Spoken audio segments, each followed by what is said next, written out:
Modesto surgeon's skilled hands are soon going to take him from the operating room to Carnegie Hall. Talk about a dream come true. Tony Lopez live in the CBS 13 newsroom with more on how YouTube helped this guy skyrocket to stardom. Yeah, Calvin Lee hadn't picked up a violin in 15 years. After all, he was in med school, barely had time to sleep. Well, tonight he's wide awake with pride after getting a phone call that was music to his ears. The doctor is in tune that is, and in sync, creating incredible music.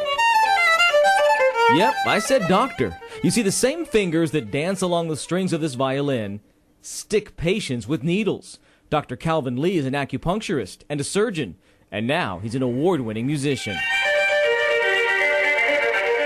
The Modesto doc put this audition on YouTube, one of 4,000 posted, for a contest to see who would get the chance to perform at Carnegie Hall with other musicians from around the globe who will soon go from the World Wide Web to a world-famous stage. It's the dream for many, many musicians, and what an opportunity it would be to experience one of the best stages for music. Getting the call was one of the best days of his life. I was like, wow, I was so dumbfounded I acted like I was calm. A trait that serves him well in the operating room, where he's under a different kind of spotlight. But the doctor points out there are glaring similarities between being a surgeon and a musician. A lot of really technical things that we have to do in surgery, you can break it down into simpler parts. Much like you break down a complex piece of music to smaller parts that make up a beautiful sound.